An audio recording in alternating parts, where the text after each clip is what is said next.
Welcome to another edition of Sun Devil Sit Down. My name's Jack Bartlett. I'm joined by ASU Wrestling head coach Zeke Jones. Zeke, you've been at ASU for a while now. You came and you were part of the 1988 National Championship team here at ASU. You came back in 2014 to become the head coach. In the past 2 seasons, you have back-to-back fourth place finishes at the NCAA tournament. I'm curious, just throughout all of the success and the celebration, what has been your favorite or most memorable moment as a Sun Devil? Well, you joined this team when you were 18 years old. Now through all the success, as I briefly mentioned, the fourth place finishes, the championship, you're the only Sun Devil to have won the Senior World Championships.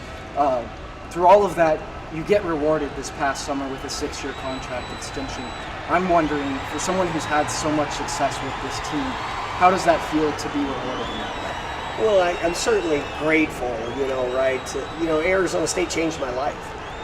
This university and the people, most importantly the people in it, changed my life. It made me who I am and who, I want to still become. I really love the opportunity that ASU's given me. Of course, new contract's exciting. We love it here, Renee and I and our family. There's nothing more we want to do than live in beautiful sunshine and coach championship wrestlers to help them achieve their dream and goals. So, it's really a lot of fun. I think we're just in a super place, and most of all, that question really just relates back to just being grateful for the opportunity. Injuries and turnovers were the 2 big issues for the Sun Devils as they fell 29-0 to Fresno State here at Mountain America Stadium. There was 8 turnovers from 3 different quarterbacks. Trenton Bourguet went down after the second drive. Drew Pine got injured later in the game. And that left things to Jacob Conover, but unfortunately for ASU, just not a lot of luck came their way tonight as they lost to Fresno State. Another stellar defensive performance for the Arizona State Sun Devils allowed them to get out to an early 7-0 lead in the first half, headlined by 3 turnovers in that time span. It wasn't until the second half that we saw Michael Penix and the 5th-ranked Washington Huskies start to look like themselves. It was late in the fourth quarter. Trenton Bourguet and the Sun Devils were in the red zone, and he threw a pick 6. That would be the Huskies' first lead of the game. They would go on to kick a field goal later in the fourth quarter. They would go on to win 15-7. 4 turnovers for the Sun Devils, just 7 points to show.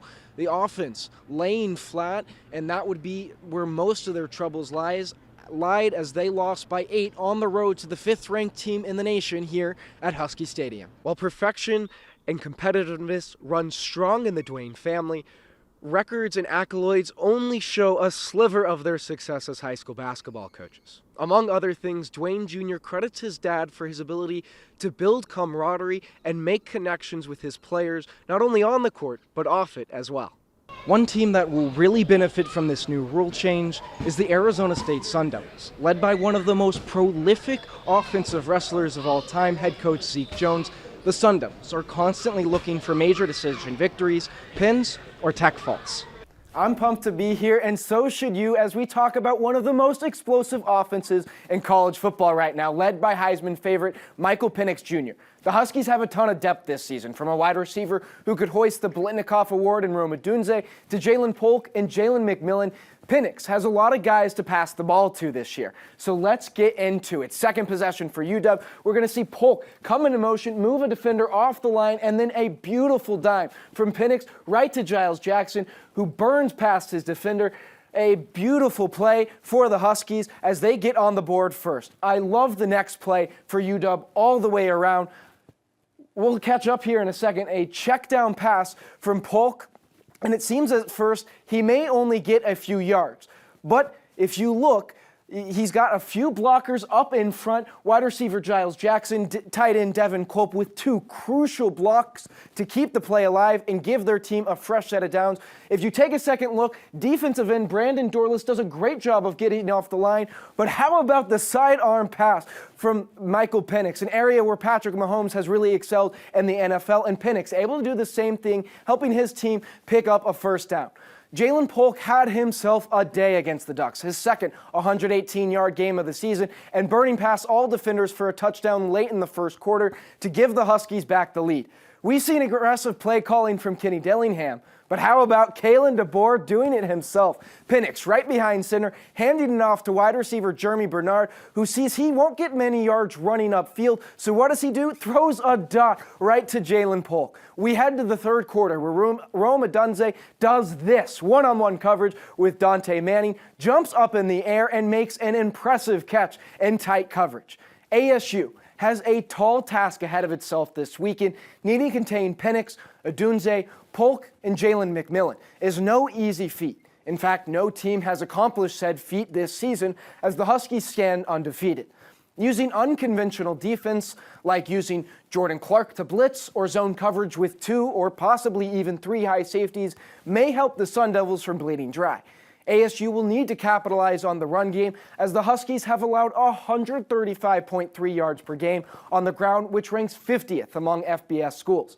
Sac State transfer Cam Scatabo has kept ASU in games often by himself, and he'll need to do it again to have a chance. And ahead of the big matchup and the greatest setting in college football on Saturday, I remind Sun Devil fans that Trenton Bourguet is the last quarterback to take down the Huskies dating back to last season.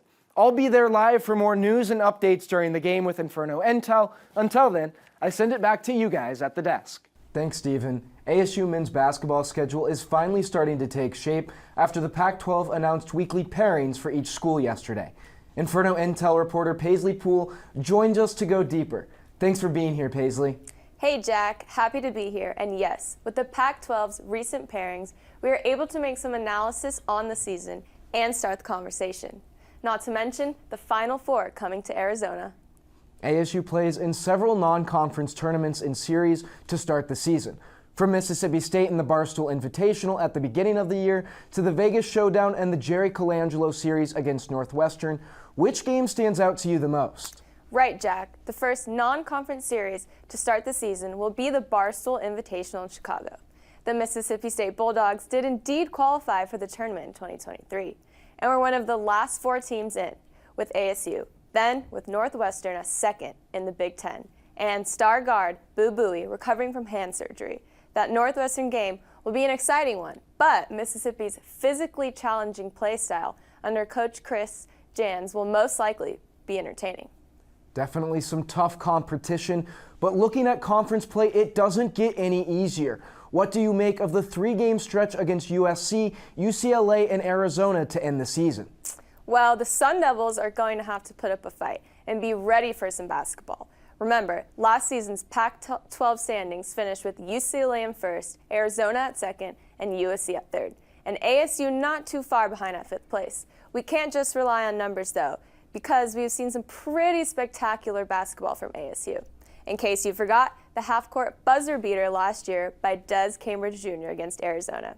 We also don't know exactly what to expect from the roster turnover across the conference, with UCLA losing 4 of their 5 starters and welcoming a Utah transfer and 4 international additions. The Sun Devils were able to make the round of 64 in March Madness last season. Looking at the schedule, how do you expect ASU to finish this year? Could we see back-to-back trips to March? You know, Jack, you never know what could happen. Who's going to get injured, who's going to show out. So as of now, Sun Devil men's basketball has a decently challenging schedule, but a fair chance, especially with how far they made it last year. That may be enough to lock them in for success in the coming season. Well, thank you, Paisley. We're just under 2 months until college hoops are back when ASU takes on Mississippi State in the Barstool Invitational on November 8th.